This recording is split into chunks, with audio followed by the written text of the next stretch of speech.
ser documentalista, pero ademais tamén é escritora de guións, verdade, para curtametraxes e para cómics, bandas deseñadas, ten un montón de relatos curtos, ganadora de un montón de premios literarios, e ten como narradora, ten publicadas unhas cantas novelas, entre elas Así nacen as baleas, a última delas é A Lua da Colleita, de 2013.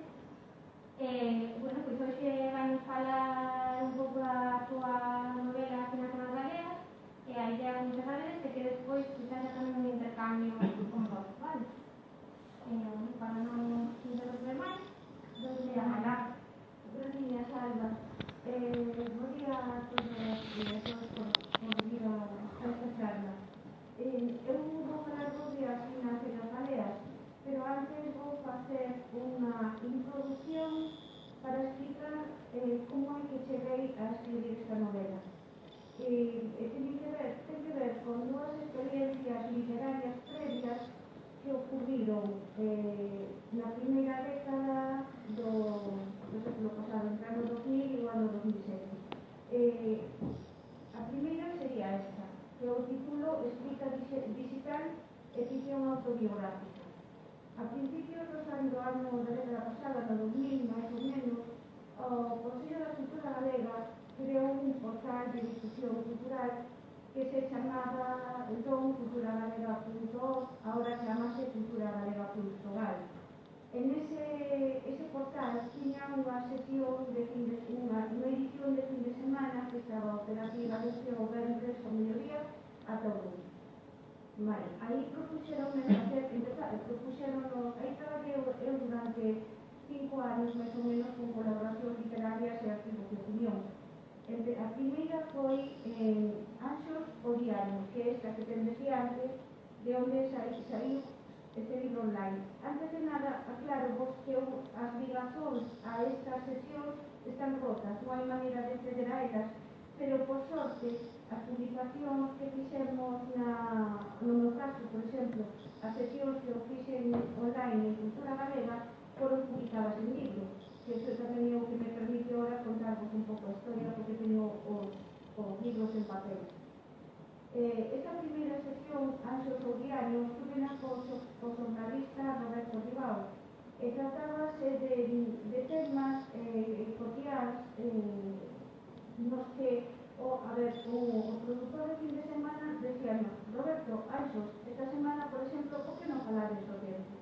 Entón, Roberto exponía de unha maneira, era un tío con moita retranca, por exemplo, e eu exponía de outra. Normalmente as visións non eran confrontadas, pero sí que quedaban con unha certa agilidade ao debate.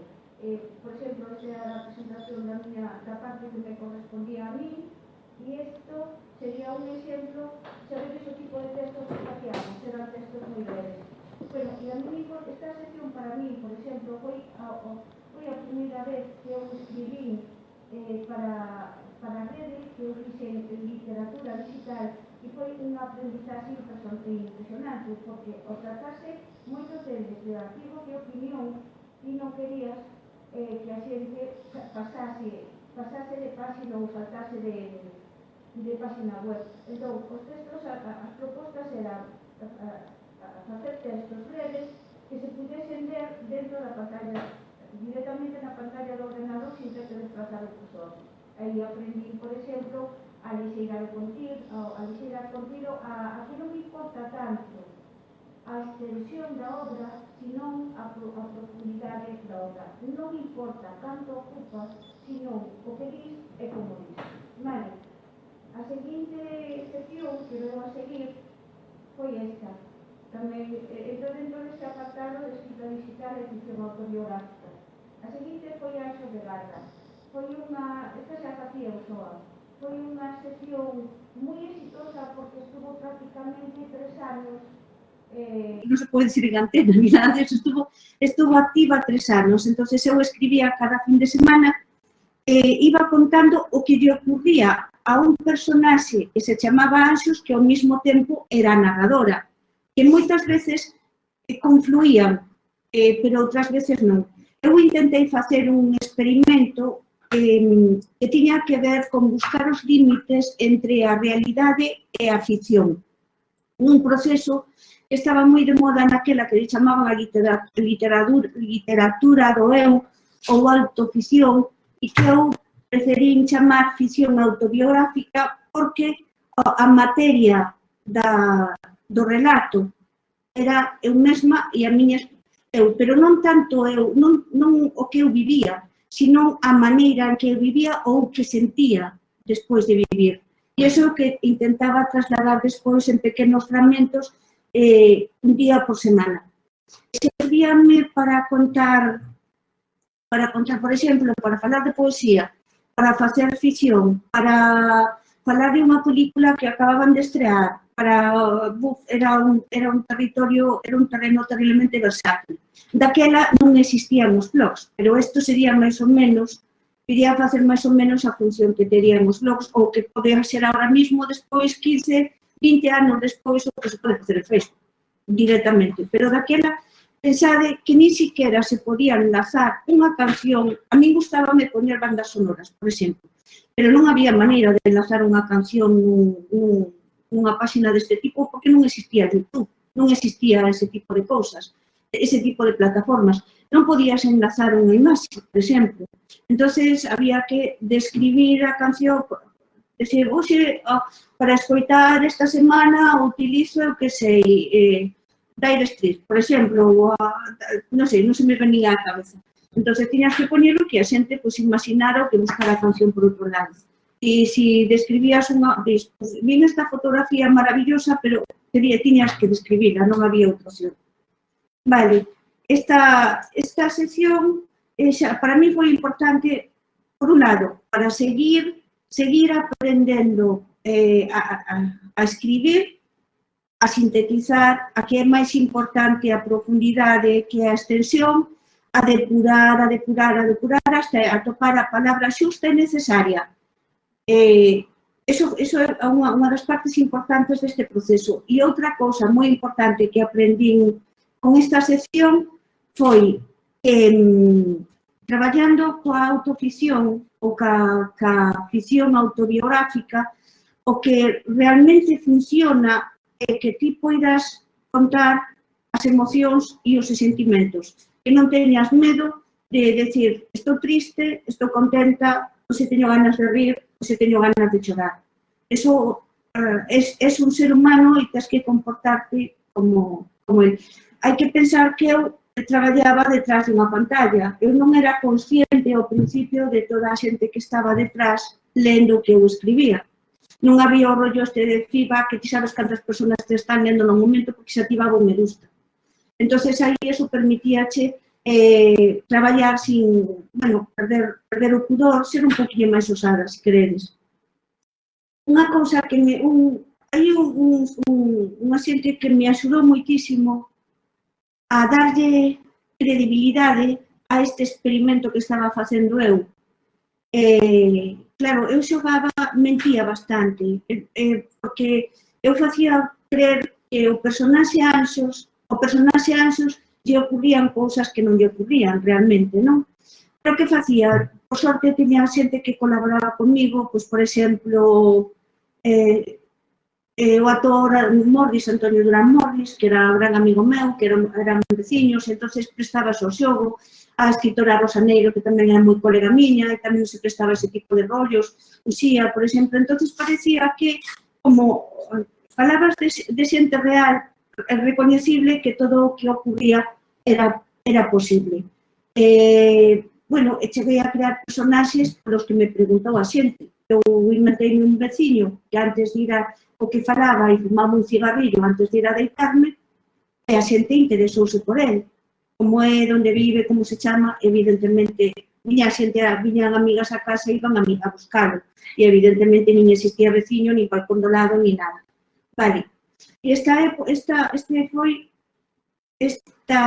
experiencia foi fundamental tamén para as baleas porque me ensinou a escribir desde as tripas, a contar con emoción e con sinceridade. Vale. Desta fase saleu este libro, que vos traeu as portadas dos libros porque non teño as ligazóns, senón sería máis interesante ver como era a estrutura da páxina.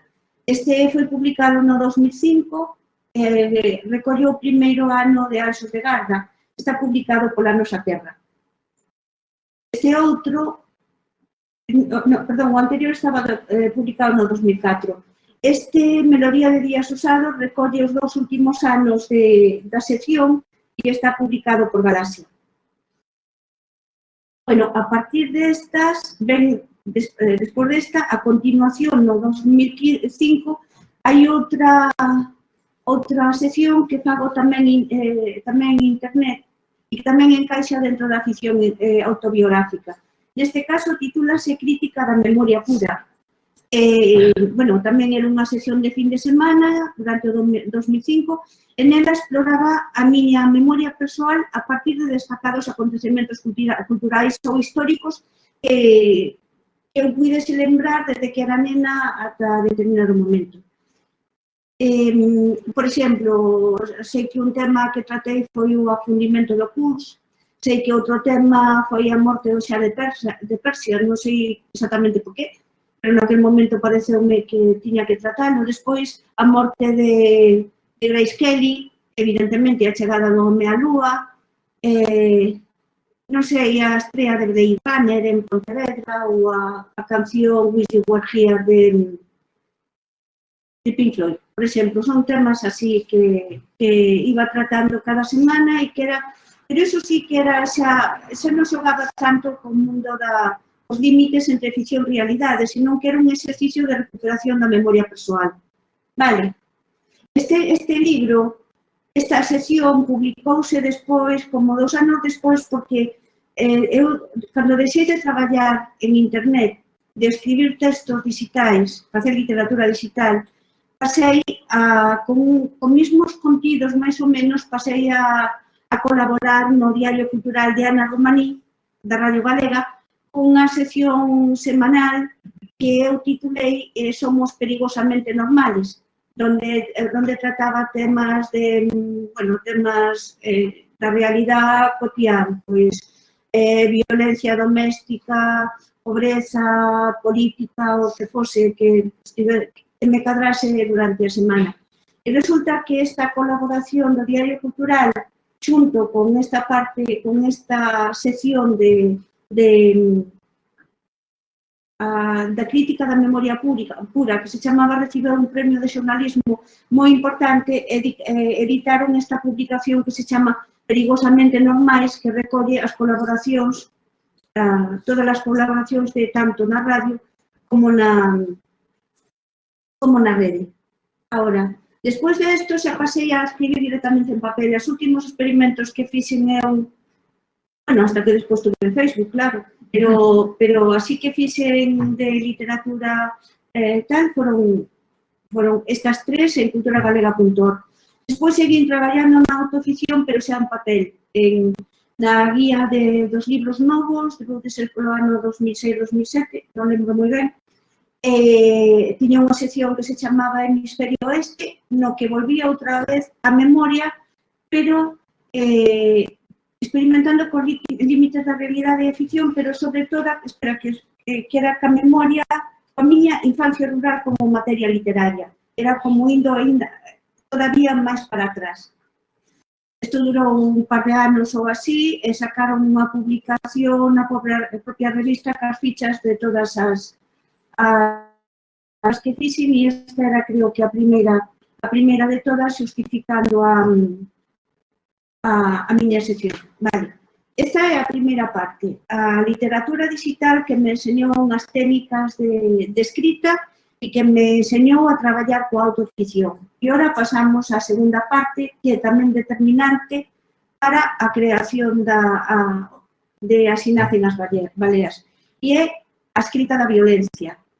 Cando eu deixei de traballar en culturagalega.gal, chamáronme para participar nunha exposición que contaba con 9 artistas, con 8 artistas, 7 artistas, unha bailarina que iba a contar comigo para que fixera a parte textual. A exposición titulábase Fusora no Cotián. Celebrouse en Santiago de Compostela, iba sobre a violencia intradoméstica e contou coa participación de 9 creadoras: Maribel Castro, Bárbara Monteagudo, Antía Moure, Carmen Nogueira, Uki Permui, Ana Pillado, Neves Aldara Seara, Ana Soler e máis eu. Os comisarios foron José Manuel Lenz e Chus Martínez. Por exemplo, pareceme interesante que en Así nacen as baleas a ternura a proceda de Ramón e de Cándido, os dous personaxes masculinos, e a represión, a violencia e os límites sexan impostos polos personaxes femininos, incluso por Ángela, a parella da nena que vive en San Diego. Insisto que isto procede de unha lectura que fixen a posteriori. Eu normalmente non leo as miñas obras cando as escribo, porque para min é unha tortura. Prefiero, unha vez que se publican, xa non forman parte de min. Forman parte de outro proceso, do proceso creativo que inicia a persoa que lê. Entón, eu desenténdome. Pero sí que tuve que volver a lela agora, claro, para poder falar con vos, porque non lembraba cantidad de cousas. E nesta lectura é cando me dou de conta que, fíxate ti, que sin ser consciente, estou vendo que os personaxes masculinos son os que están cargados de ternura, os que defenden a ternura, e os femininos son máis ariscos. E tampouco é que eu non son consciente de ter ninguna intención dese tipo. Vale. As miñas personaxes femininas nesta novela non son malvadas precisamente, aínda que se me cuestione que convertese a nai nun tópico da muller malvada. En calquera caso, sempre depende do punto de vista considerar que é unha muller mala ou malvada. A que aborta, a que deixa o home, a que decide recibirse, depende do punto de vista, digo eu, non? Nai e filla actúan movidas por sentimentos humanos e por medos e por limitacións mentras non se liberan. A nena libérase marchando e a nai libérase creando o seu mundo dentro do cuarto. Son dúas formas opostas de liberación. Na novela Esta muller mala, como escribiu sobre Así nacen as baleas, Xiana Arias é a nai traballadora, a nai burguesa que se amarrou aquilo que din de que as fillas e os fillos unen nunha familia que se entende como escola de tortura psicolóxica e como patrimonio. Uns ansían fillos que axuden a arar a terra e outros fillos que herden a terra arada. Ben, e agora vamos falar de outros personaxes que son importantísimos para mí na novela, que son os obxectos. Hai uns personaxes que transitan toda a novela que, pola súa condición inanimada, poderían interpretarse como elementos pasivos, pero que eu quixen converter en activos, case vivos. Son os obxectos, a caixa na que a nai garda as fotos mesmas, o funil, a agulla de bordar, os fíos, o soldado Ken Miller, un tirarrollas, o funil de novo, repetindo.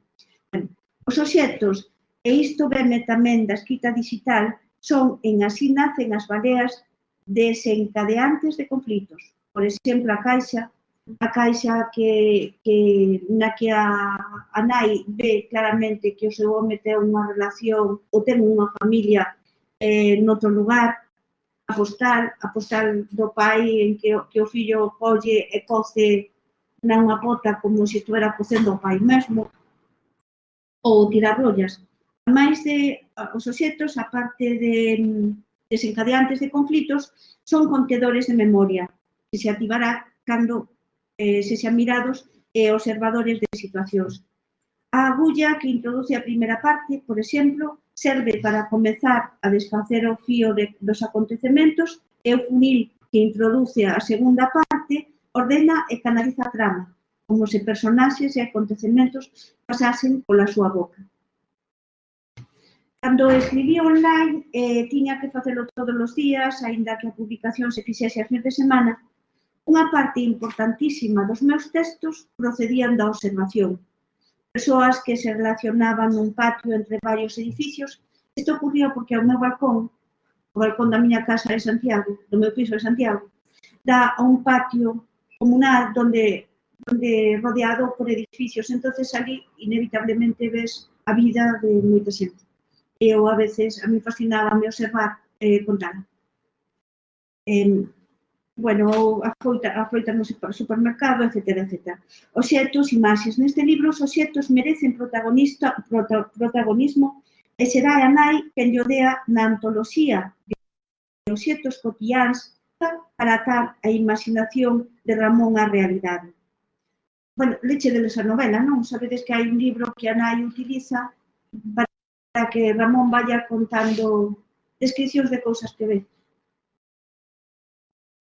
A descripción do coco que fai Ramón na antoloxía procede da observación, a miña observación.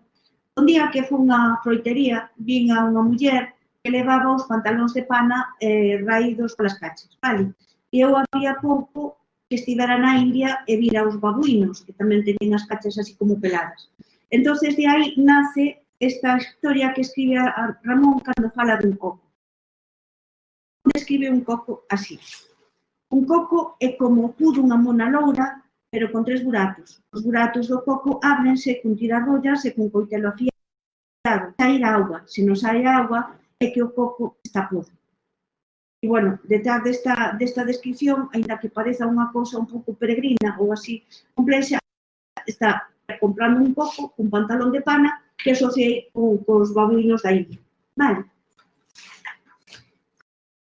Desta descripción do coco saiu tamén a conclusión final da novela. Se a auga non flúe, é que o coco está podre, lembrando as relacións insanas e tóxicas que se xeran dentro dunha familia cando, polo menos, a comunicación e a súa función de protección non flúe como é debido. Agora vou vos falar da estrutura.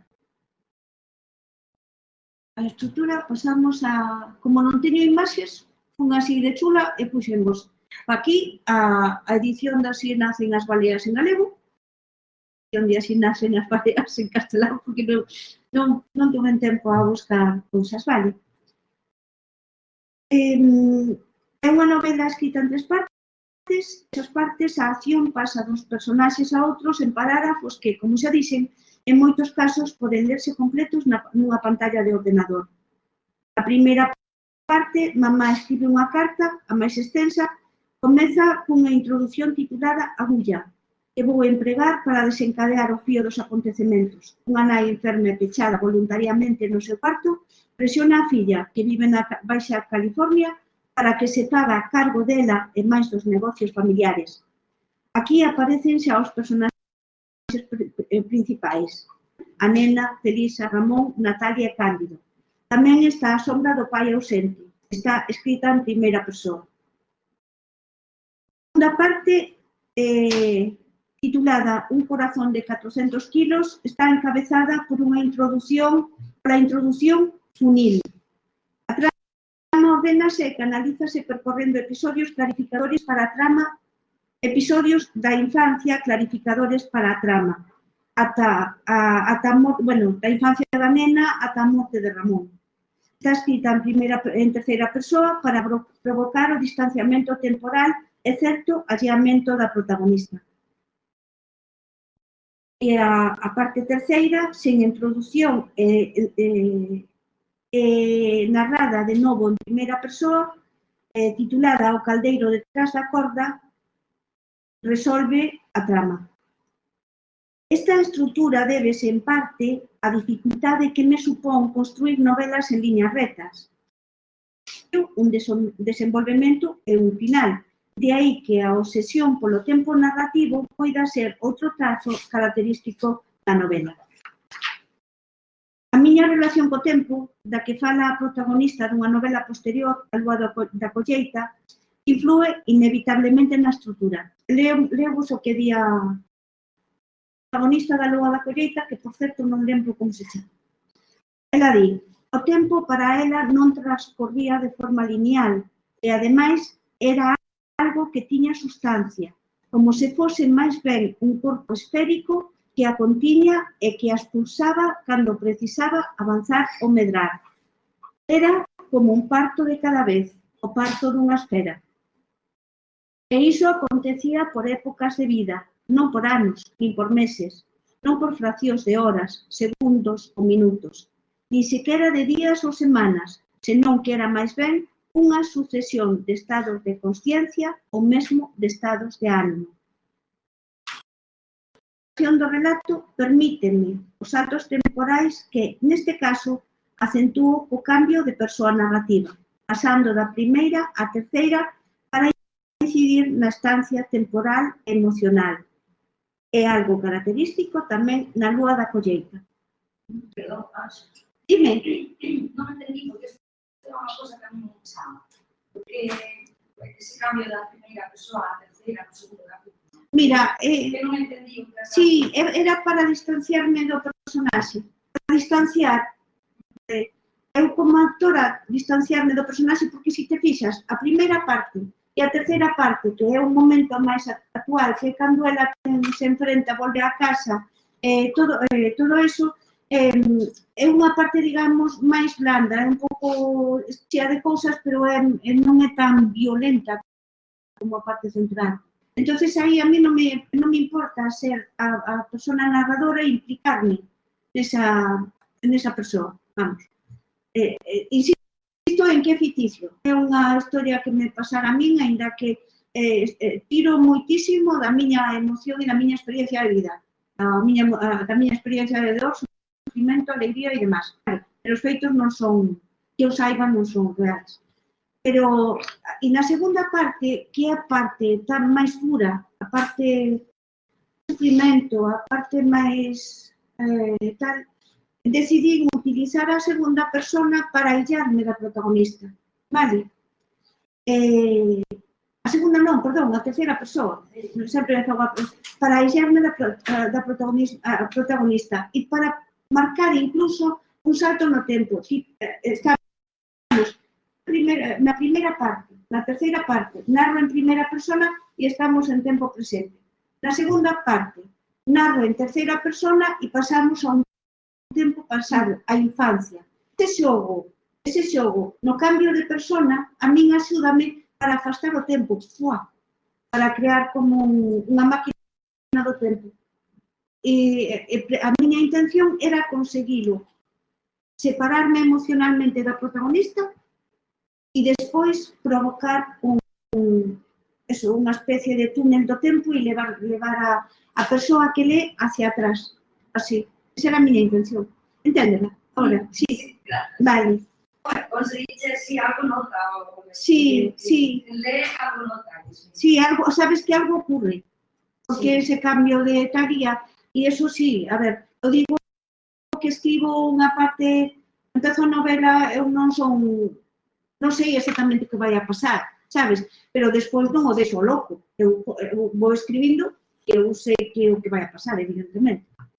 Sabes? Entonces aí xa empezo a aplicar técnicas para contar o que eu quero e da maneira que eu quero. Entón vou a falarvos agora do tema, non me queda moito, non sei se estamos en tempo, creo que sí. Bueno, agora para falarvos do tema, o que teño a edición en inglés, que non se ve moi ben, pero bueno. O tema vai, a ver, como xa dixen, o tema da novela apareceu coa evolución do personaxe de Ramón.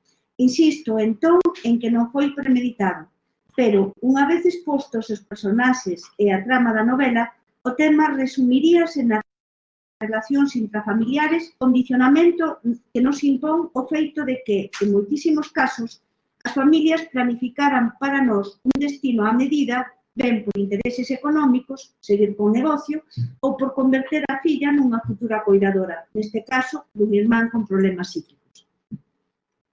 Eu había anos que comezara a analizar, interesarme pola familia monógama fronte á familia polígama, a que cheguei a través das novelas de escritoras africanas, bueno, e sobre todo por a amizade personal con algunhas delas, que viñan de mundos polígamos, de familias polígamos.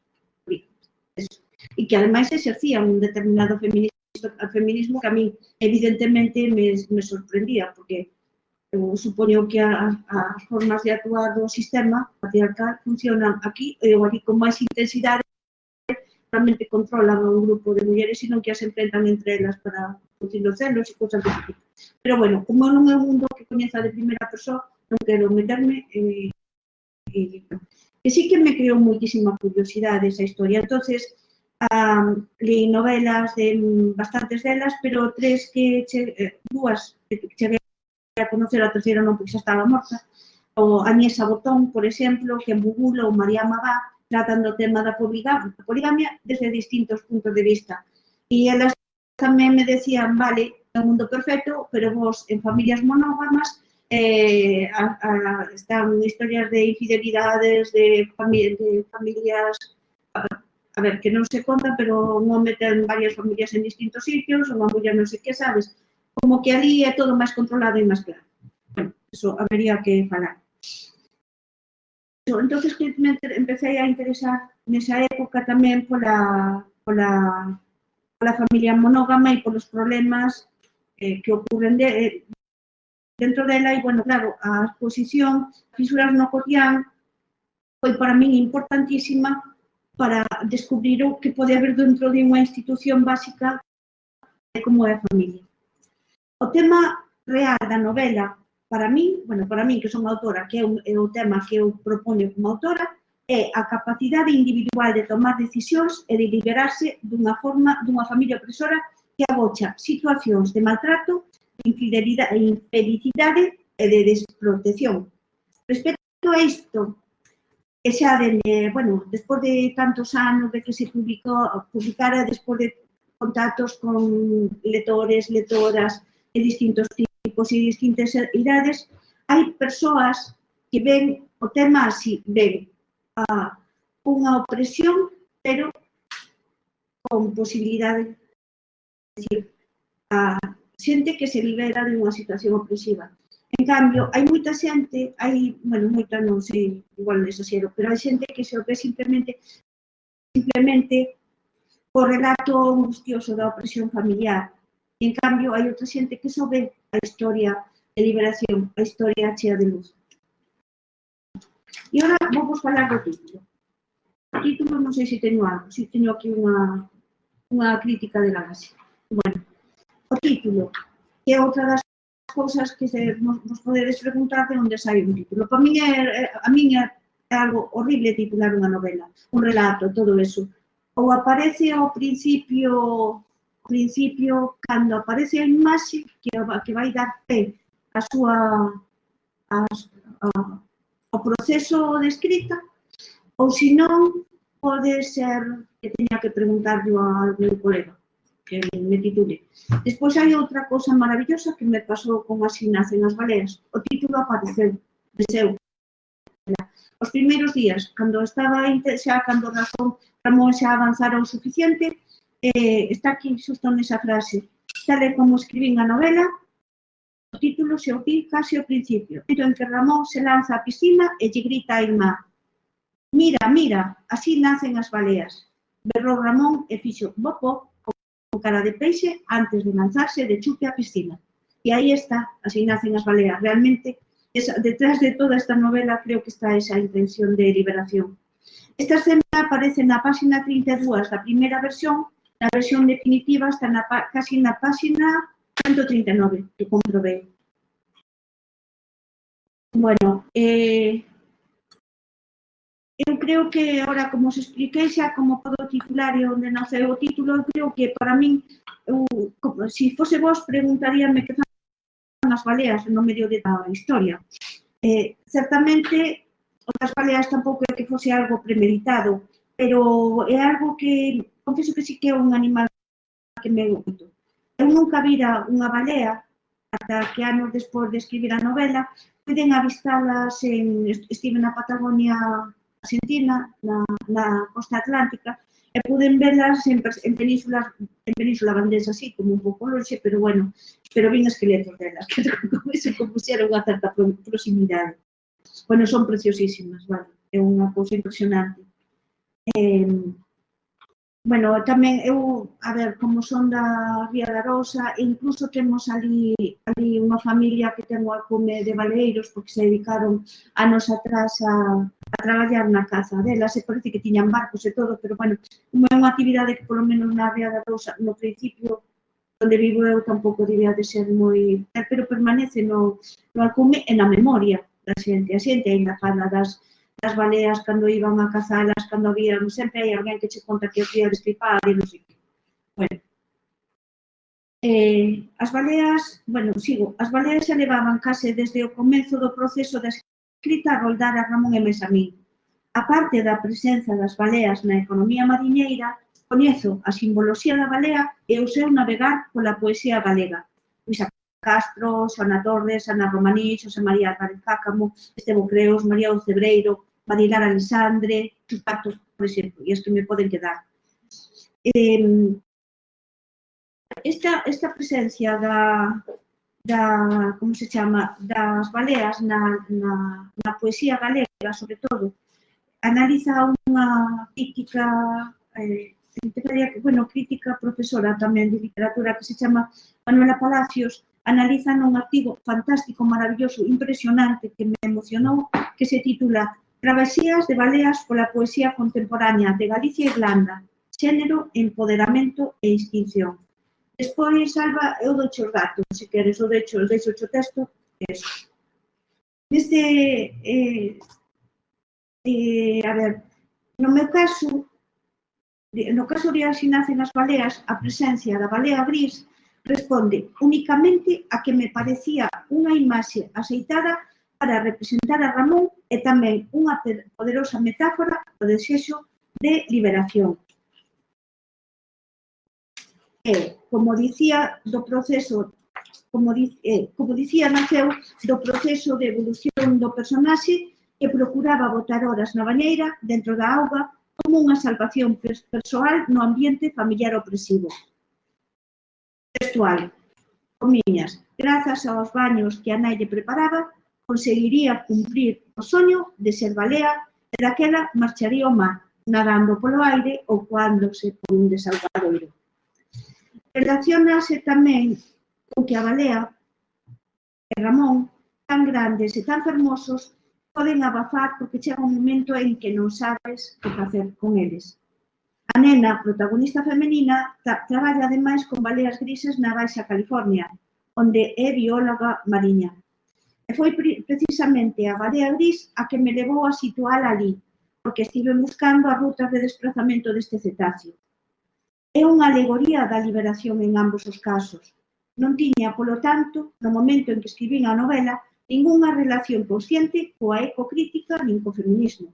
A posteriori, podería interpretar tamén a presenza da balea desde estes dous puntos de vista, a través do rexeitamento do pai ou mediante o proceso de liberación da irmá.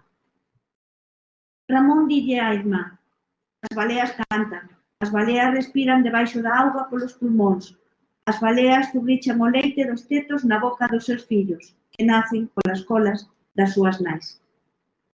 E ora xa acabo co proceso. Como dixen, comezo traballando cunha imaxe e a partir desa imaxe, cando se fai contundente e sólida en min, empeza a fluir a novela. No caso de Así nacen as baleas, foi un proceso imparable para o que precisei un mes de vacacións anuais e posteriormente varios meses para condensala.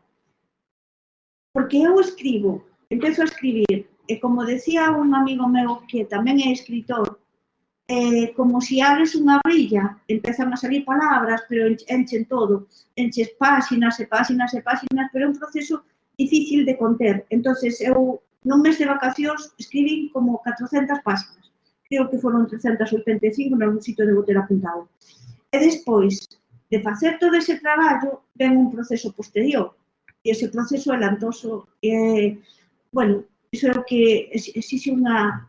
Non é tan placenteiro, exixe bastante disciplina, que condensar, depurar, sacar o texto que non sirve de moito, mas que son maniobras de distracción, e quedar na esencia o que eu quero contar, facela intensa, densa, que sea unha obra interesante pola súa profundidade e non pola súa extensión.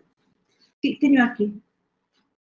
Non era unha especie de... Bueno, eu, claro, nese momento sentíame como unha especie de antena que recollía estímulos por todas partes e que as miñas mans no teclado eran as que se encargaban de converter os estímulos en palabras.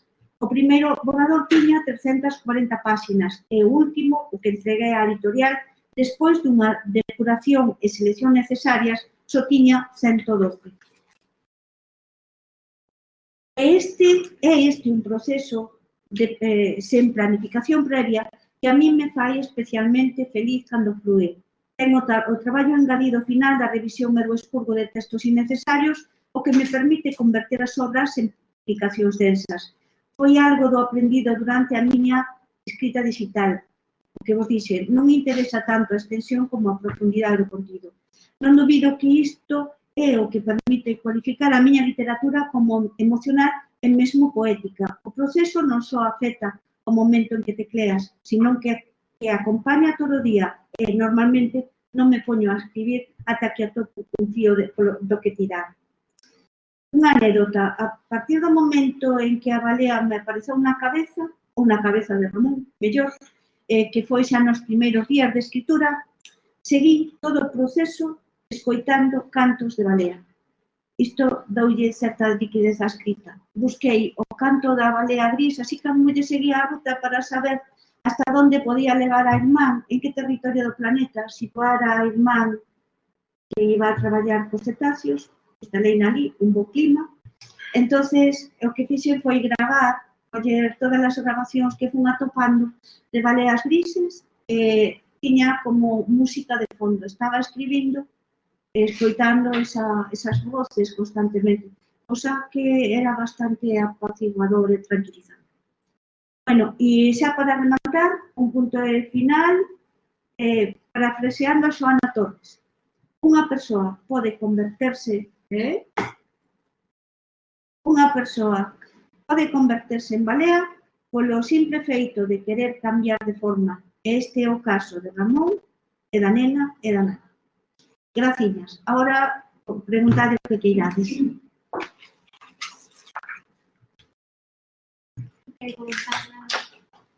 De algún xeito, as personaxes teñen parte inversión ficción de vivencias autobiográficas?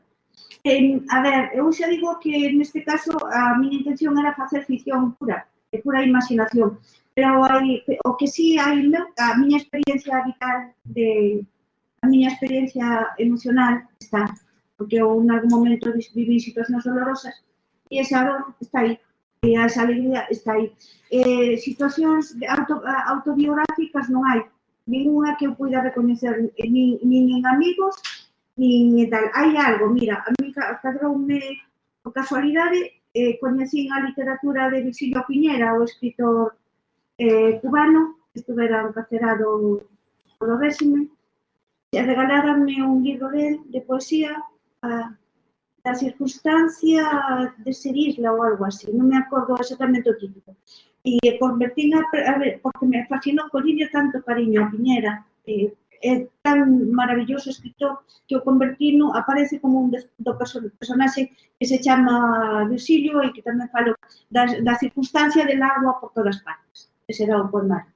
E entonces aí hai cousas que sí, eso sí, pero tampouco o personaxe real. Despois, o que vos decía, pois eses nomes que eu non fui consciente, eran de persoas reais que eu coñecía. Despois, hai unha familia na miña aldea, e son cousas que tamén sei, que despois digo, joder, pois está aquí, que o pai era mariñeiro e que tiña unha familia en algún sitio de América, porque era destes de mariñeiros de altura, sabes, que estaban un ano fora da casa, viña un mes, marchaba, que tiña dúas familias. E iso tamén foron cousas que soben a posteriori. Despois, para a construción non, cando finalmente o personaxe de Antón, o de Ramón, cando a novela estuvo rematada. Eu teño unha irmán que traballa con nenos con distintos tipos de deficiencias psíquicas. Bueno, non sei se é a forma correcta de decirlo. Entón, pasei o libro e dixenlle, mira, porfa, leme isto, se me pasei ou se tal. E ela, nese sentido, axudou. Vale. E temos unha rapaza tamén no chat público que quere facer unha pregunta, pero non sei como darlle voz. Xandre, ti sabes como podo facer para... Está activando.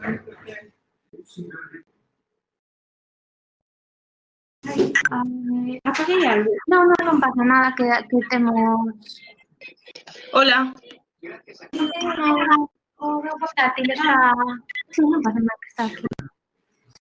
Teño que dar o acceso a ela para que poida falar. No, en principio simplemente quen é? Andrea Gamallo Valladares. Non, Andrea, sí. Simplemente xa está. ten que... Sí. Sí, aí está. O que pasa é que o problema é que está a través do teu portátil. Es que subir o volumen, aí está. Vale. Sí, igual hai a copia. Vale. Sí, non digo eu. Andrea, podes falar? hola. Hola. Moitas grazas, Sanxo Sumai, por estar aquí hoxe. E as preguntas que eu teño para facer sobre a túa obra, a primeira é se o teu libro ten algo que ver co poemario de Luisa Castro, Baleas e Baleas? Non ten absolutamente nada que ver. Son temáticas totalmente distintas e intencións totalmente distintas. Vale, eu xa digo que quería falar do tema da violencia intrafamiliar e o de Luisa creo que vai máis ben por non sei, por tratar un espacio literario persoal da súa infancia, da súa mocidade ou algo así. Non ten nada que ver. Vale. E a segunda que teño é que dice que esta obra é feminista e se vostede escribiu unha coa finalidade de ver que o empoderamento feminino non só depende da dominación do home. Eu xa dixen antes que non escribín con finalidade de ningún tipo. Non tiña ese tipo, non tiña non estaba pensando niso cando escribín, simplemente a novela foi fluindo e nada máis. Eu simplemente quería contar unha situación concreta e desenvolvín os personaxes para que o que eu quería contar fose verosímil, entendes? Pero bueno, tens que pensar que eu escribín esta novela no ano 2006, 2007, eu daquel momento sempre fun feminista, evidentemente, ao mellor, como dixen antes, non era tan consciente da importancia da palabra ou da literatura no tema do xénero ou no empoderamento da muller. Iso foi unha aprendizaxe para min posterior. Vale. Vale, moitas grazas. Creo que inconscientemente sí que está esa visión miña do que debe da muller, está aí detrás. Unha visión positiva, forte, está detrás diso. Vale. Vale, moitas grazas. Desconecto o audio. Vale, mellor, sí. Perdón. Marchar. Antes quería preguntar unha cosa, porque hai unhas preguntas que subín a foro. Agora, despois de a tua charla, non ten moito sentido. Claro. Dime. Por exemplo, na nai esta, na nai de Nena, eu, ao principio, claro, como aparece a agulla, Sí. que para ser a nai aparece esta cousa de que o pai é a personaxe de ausencia, en teoría, que anda por aí, por o mundo. Entón, eu na nai, a miña pregunta era se podíamos ver unha especie de Penélope. Está con Mira, ninguén me preguntara nunca eso, ni a mí se me pasara nunca na cabeza, pero un punto para reflexionar. A mí mesma me pode servir para reflexión, sabes? Para nada estaba construído así, pero de alguna maneira esta señora está encerrada na casa e está esperando, sabes? Claro, pero hai tamén, claro, despois outra pregunta, porque hai unha subversión, porque ela chega un momento que di, pues, tío, non, pues, a marcha, Sí. como se non bebe, non quero que veña. Claro, pois tes toda a razón, o mundo é moi interesante, non se me ocurrirá, de feito decía a Alba que unha das cousas que me encanta a min deste tipo de encontro, sabes, é que, a ver, dadesme perspectivas que eu nunca vira, a vos hai análise, eu aprendo moitísimo. Eso, por exemplo, nunca... Mira, se mañá teño que dar unha charla noutro sitio, eso xa vou decir. Sí. Moitas gracias por vir. Vale. Chao. Chao. Bueno, algunha de vos tamén pregunta de algo, Paula, por exemplo? Eu as que tiña pensadas xa as contestaches, pero crees que o personaxe de Ramón ao final conseguiu a liberdade, xa que a balea é símbolo de liberdade e liberación?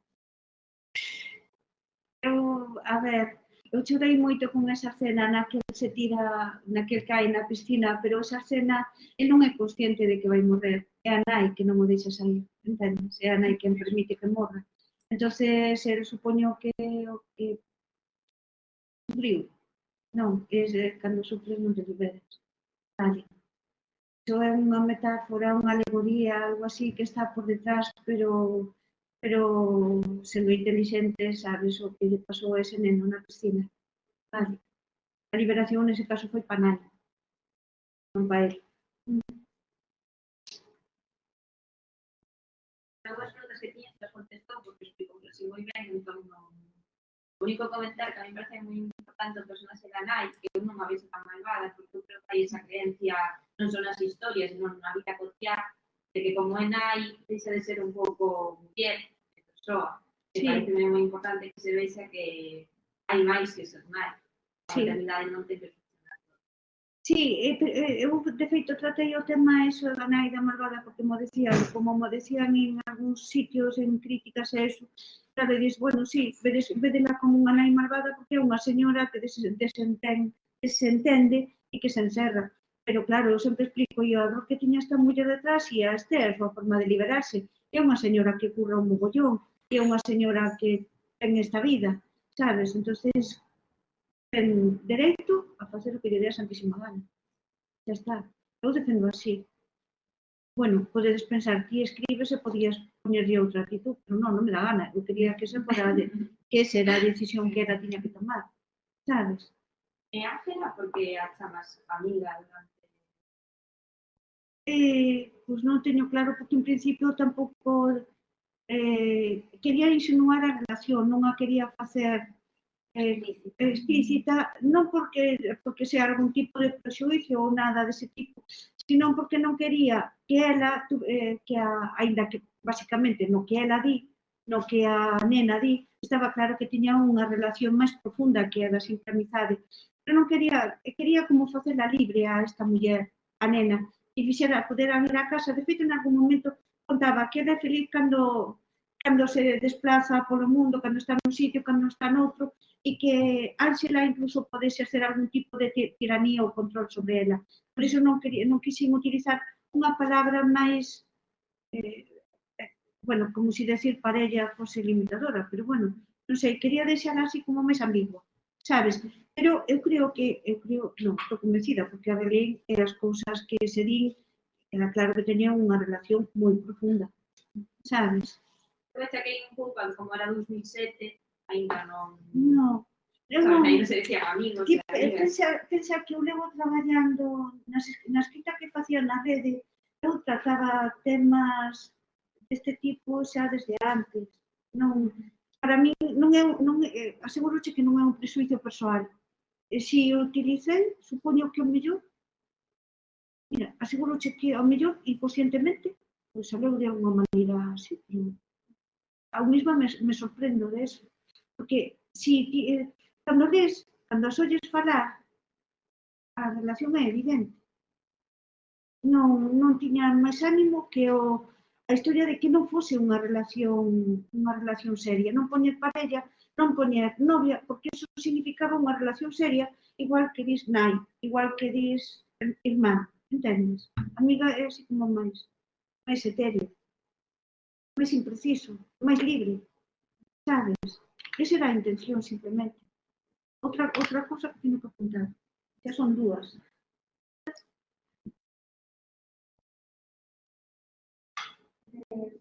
Bueno, moitas gracias por vir tamén e ahora respecto a tamén preguntas que tiñas que, por exemplo, eu reparar tamén esos dos obxectos que aparecen como cambio nos referidos na terceira parte. Non hai. Pero, bueno, creo que puedo entender a raíz de que tendo que ser final Sí, xa non é necesario ese... sí, xa flúe, xa todo está fluindo. No momento en que xa non necesita un texto explicativo final de ningún tipo. A mí pareceume así, a ver, tamén son cousas que me din que parece que así a novela está inconclusa, ou está imperfecta, pero tampouco son García Márquez, non sabes? Ainda non escribo perfecto. Sí. Sí, nada, me chamaba a atención e daba para tamén.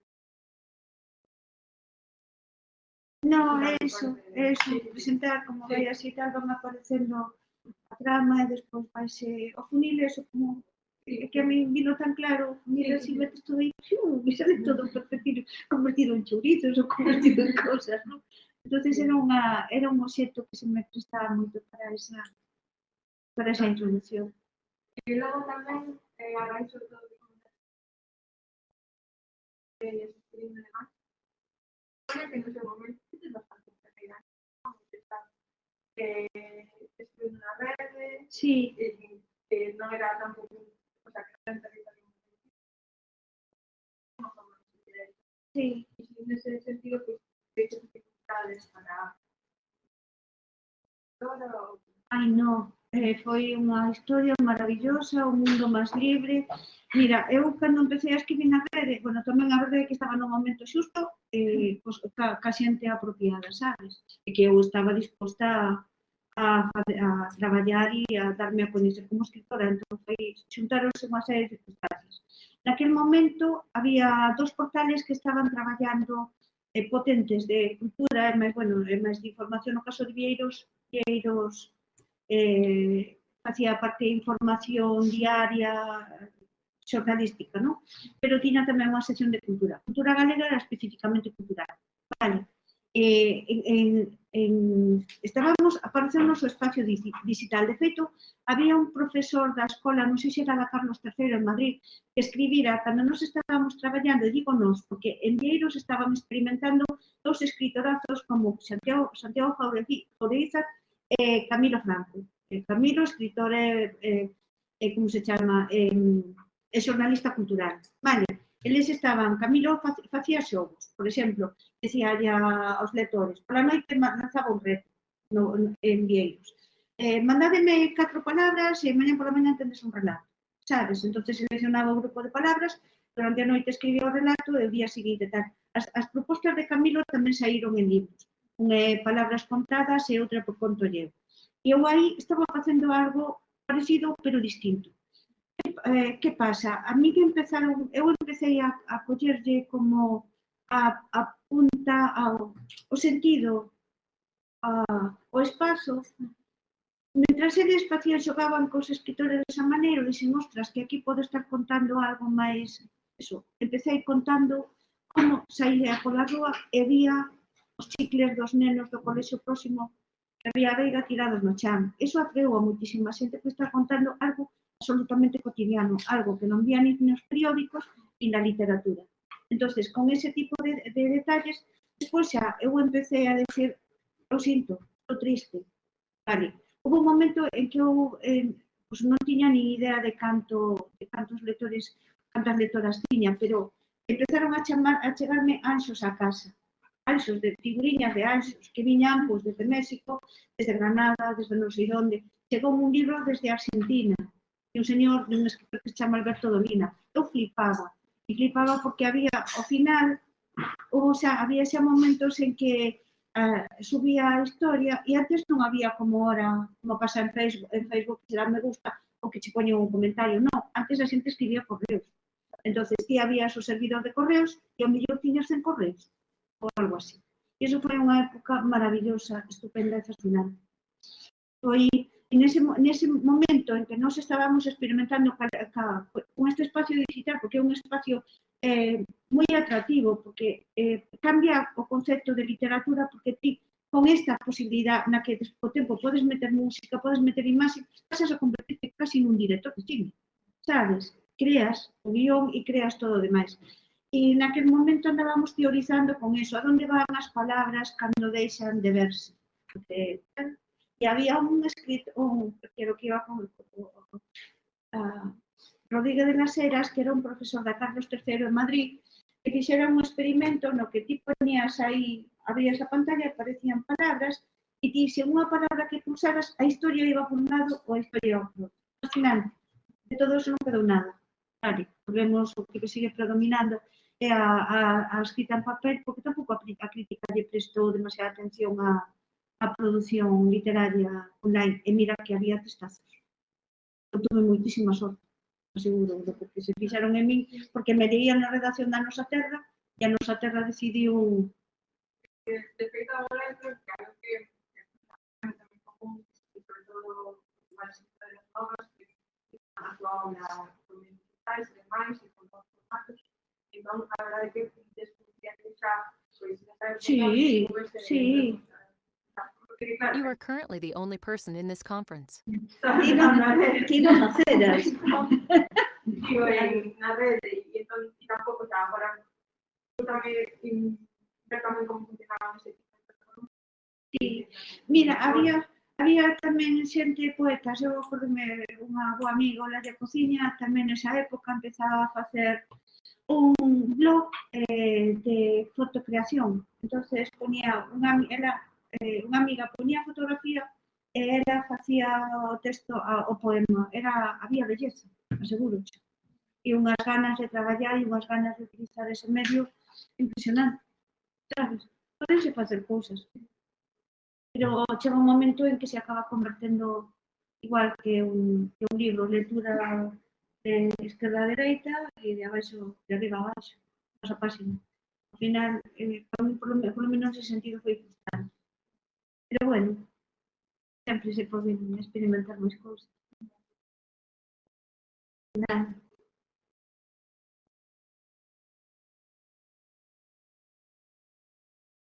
Si les preguntas sobre todos los personajes, Ben Ramón, y claro, sabes sobre Sí, pois alégrame. Entonces, nada, que me encantan pero xa que non podo facer a pregunta, simplemente puntualizar que me parece increíble a forma en que nunha mesma obra veces temas tan complexos e personaxes tan complexos, porque a veces un personaxe homosexual ou bisexual, non sei, e de que te metes un rapaz con necesidades sociais, metes unha perspectiva comunista, metes unha familia que parece quitada de que non está, o abandono dun pai, a falta de cariño dunha nai, metes todo. Sí. Entón, non sei, tía, preguntaste que como foi ese proceso de se foi difícil, pero penses que estás todo moi máis e se pues nada, simplemente me parece unha maravilla. Sí, o que te podo decir é que tampouco, por as temáticas esas, non se pode considerar un libro oportunista porque no 2007 eu creo que había temas das que non siquiera se falaba como habitualmente. Incluso eu mesma se me quedou a cabeza reconcoméndome pro tema da amiga, sabes? Sí, por iso, claro. ademais todo isto no contexto de 2007. Sí, pero... O sistema literario galego da época... Pero mira unha cousa, no 2007, a partir de... Houve un tempo en que o mundo se volveu gris. A década do 2000, do principio do 2000 creativamente, era moitísimo máis viva do que é agora. Había exposicións, imagínate unha exposición como esta de violencia explícita feita neste momento. Uf. Eu este libro neste momento non estou segura de como publicara. Entendes? Hasta ese punto chego. Eu no programa, na sección de Anxos de Garda podía comprobar, convocar as manifestacións da Bola Negra, de cando foi o Prestige. Ninguén me berraba. E iso que era un rollo público, pero eu era unha colaboradora privada. Entón, eu decía, tal día, tal hora, hai manifestacións, eso se envía, e que é impensable. E que eu non sei que pasou exactamente. Bueno, pasou a crisis do 2008, bueno, e certas actitudes, bueno, non sei, non quero meterme en temas que non me corresponden. Pero naquela época era moito máis fácil falar de moitas cousas. A mí parece que agora. Pode ser. E non sei, aí vou che decir outra cousa, pero xa non sei se me foi o santo así. Quedei así como preocupada.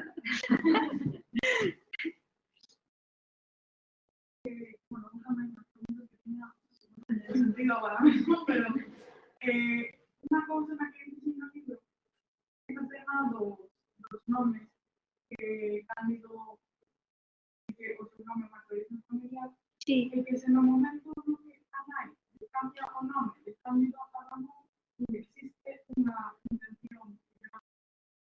xusto, xa non quere ese nome, entendes? A nai non quere seguir con eso. A nai, se non vivira o que vivira, pensa que é unha muller traballadora que montou todo un negocio familiar impresionante, pero, bueno, non levou ben determinadas cosas na vida, non?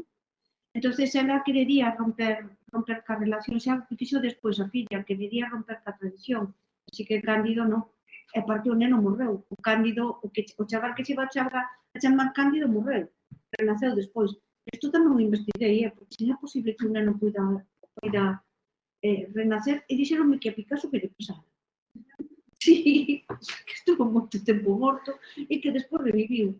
Increíblemente, xe por aí. Pois, sí, normalmente, a ver, eu non me arrisco a poñer nunha novela ou nun relato cousas que son inverosímiles, sabedes? Sempre investigo para ver que encaixe a cousa. Sí, o normal, se estás tanto tempo sin respirar, é que che queda o cerebro moi mal. Sí, afectado. Pois non sei se queredes facer algunha pregunta máis, se tedes algo que... Aquí agora unha cabeza que non comentamos, que tamén me parece moi importante tamén a non sei como dicirlo, non volver un ser asexual a unha persoa con diversidade funcional. Normalmente pecas de poñeros como nenos asexuais, se traballas con eles que son totalmente o contrario. Sí. A mí iso parece moi importante. Sí. A mí tamén me parece, foi difícil para mí, pero tamén é verdad que me foi medrando na cabeza ese chaval como se o parira eu. É unha cousa curiosísima, sabes?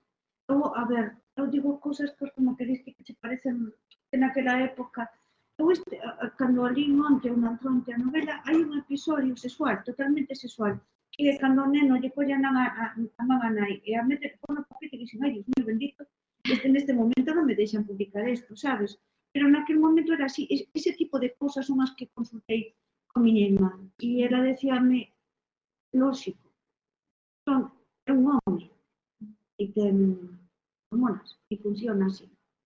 E creo que a veces teñen que explicar moito nas clases para enseñarles intimidade, porque a veces nem son conscientes de que iso é algo que a xente alrededor que non se siente cómoda vendo a un tío masturbarse ou tendo unha relación con outra persoa.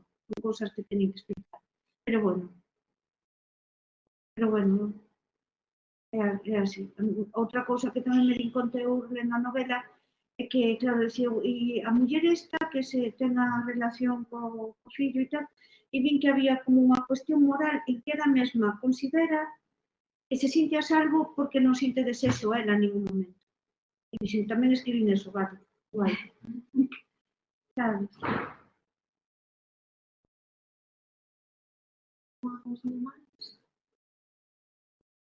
Bueno, que creo que é importante, igual non existe nese momento a realidade feminista, pero o tema dos cuidados é algo que agora se está empezando a reivindicar máis porque é unha super invisibilizado todo o traballo que fai o país.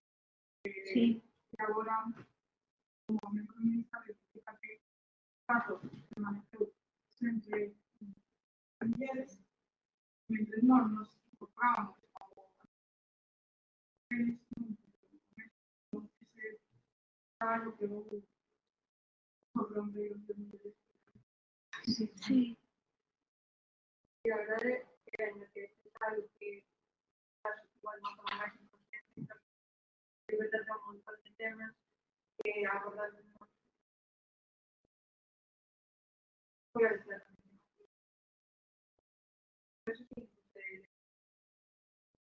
Gracias.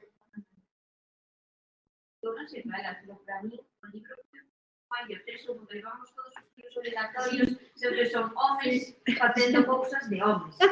E as mulleres que hai pensan como os homes pensan que pensamos. Entón, ao final non hai... O sea, aburres de unha vez sí, e o podes afinar de forma estética, pero temáticamente xa é un empache. Pero isto é como, ai, Poesía. Son temáticas distintas. Claro. Pero xa na mesma temática, que é unha mina. É unha mina de verdade. Como me gusta. Non sabedes que a tope subides a autoestima.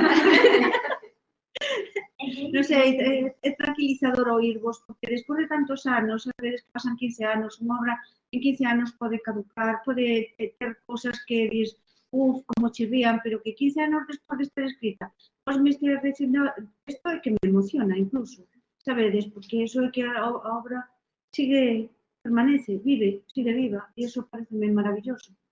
Síntome de maravilla. Sí. Eu tamén vos confeso que tiña medo de que ao reler a obra que me encontrase con ese tipo de cosas das que estades falando vos, a ver como tratei este tema, que non sei que, pero non salín demasiado, bueno, dixen, isto sacarío, isto tal, non sei que, pero non salín demasiado decepcionada, dixen, bueno, polo menos podo mirala de frente e non sentir certo rexeitamento por ela. Así que, vale, gracias, muchísimas grazas. Sí.